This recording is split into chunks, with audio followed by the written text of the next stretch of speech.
नमस्कार साथियों, मैं हूं आपका दोस्त भानु भार्गव और आप देख रहे हैं जीके विथ भानु चैनल। साथियों, मध्य प्रदेश में स्कूल शिक्षक ट्रांसफर से एक बड़ी खबर निकल करके आ रही है, जहां लंबे समय से शहरी क्षेत्रों में कार्य करने वाले शिक्षकों को भेजा जाएगा ग्रामीण क्षेत्रों में। साथियों, कितने समय से कार्य कर रहे हैं ये जानेंगे और साथ में कंडिका 2.15 और 2.16 जो कि सबसे अधिक चर्चाओं में है, तो इसके बारे में जानेंगे, इसमें क्या प्रावधान है।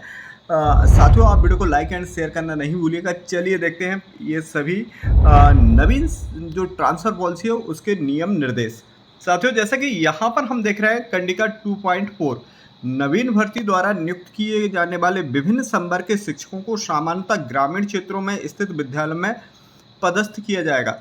उस विद्यालय में उन्हें न्यूनतम 3 वर्ष की कालावधि अथवा परीक्षा अवधि जो भी अधिक हो तक कार्य करना होगा। ऐसे शिक्षकों को संपूर्ण सेवा अवधि में न्यूनतम 10 वर्ष ग्रामीण क्षेत्रों में कार्य करना होगा।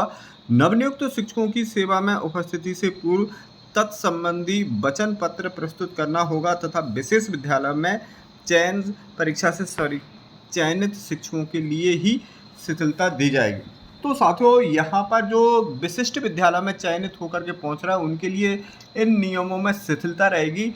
बाकी अन्य सामान्य विद्यालय में जो शिक्षक जा रहे हैं उन्हें कम से कम 3 वर्ष तो ग्रामीण क्षेत्रों में अपनी सेवाएं देना होंगी जो नवीन भर्ती वाले शिक्षक हैं, और साथ में पूरे कार्यकाल में 10 वर्ष के लिए उन्हें उन क्षेत्रों में सेवाएं देना होगी। अब कंडिका 2.15 और 2.16 जो कि सबसे अधिक चर्चाओं में है आजकल ट्रांसफर में, क्योंकि जो सरप्लस टीचर हैं वो इसी के तहत हो रहे हैं।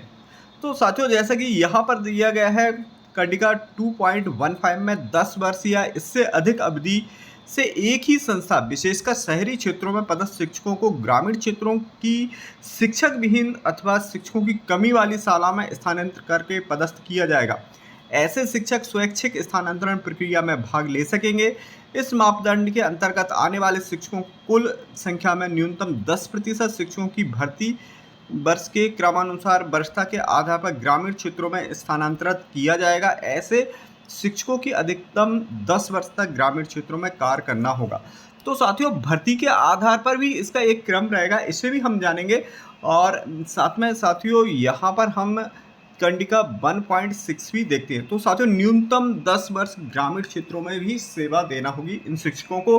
वहीं कंडिका 1.26 में क्या दिया गया है, कंडिका 1.26 में अनुक्रम में शहरी क्षेत्रों में पदस्थ शिक्षकों के साथ साथ अध्यापक संवर्ग के ऐसे शिक्षक जिनकी प्रथम नियुक्ति नगरीय क्षेत्र में शिक्षाकर्मी श्रमदा शिक्षक के रूप में हुई थी, वे वर्तमान में नवीन संवर्ग में नियुक्त होकर के ग्रामीण क्षेत्रों में लगातार कार्य कर रहे हैं, जिन्हें ग्रामीण क्षेत्रों में निम्नलिखित अवधि अनुसार पदस्थ किया जाएगा। तो साथियों, नगरीय क्षेत्र में जिनकी नियुक्ति हुई है समदा शिक्षक या शिक्षाकर्मी के तौर पर, तो उन्हें भी ग्रामीण क्षेत्रों में जाना होगा।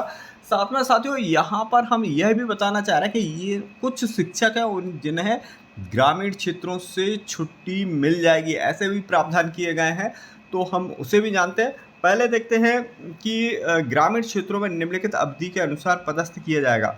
तो साथियों, वर्ष 2001 तक नियुक्त शिक्षाकर्मी या समदा शिक्षक को 5 वर्ष तक ग्रामीण क्षेत्रों में रहना होगा। वर्ष 2008 तक नियुक्त समदा शिक्षक को 7 वर्ष और वर्ष 2013 तक नियुक्त समदा शिक्षक को 10 वर्ष, वहीं 2018 के पश्चात नियुक्त शिक्षकों को ग्रामीण क्षेत्रों में 10 वर्ष तक अपनी सेवाएं देना होगी।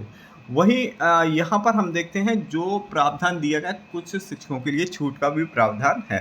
तो 2.17 में दिया गया है कंडिका 2.15 और 2.16 के परिक्षेत्र में ऐसे शिक्षक जिनकी सेवानिवृत्ति में 3 वर्ष शेष हैं एवं गंभीर बीमारी दिव्यांगता से पीड़ित हैं, ऐसे इस प्रक्रिया से मुक्त रखा जाएगा। इन कंडिकाओं के तहत कार्रवाई के संबंध में आवश्यक मीट्रिक अधिभार निर्धारण आयुक्त लोक शिक्षण द्वारा नियत किया जाएगा। तो साथियों, यहाँ पर रियायत भी दी गई है शिक्षकों को, और यह रियायत कुछ विशेष परिस्थितियों में दी गई है। तो साथियों, ट्रांसफर पॉलिसी के इन नवीन निर्देशों के साथ हम कल एक और नया वीडियो लेकर के आ रहा है। तब तक के लिए साथियों, जय हिंद, जय भारत, जय मध्य प्रदेश।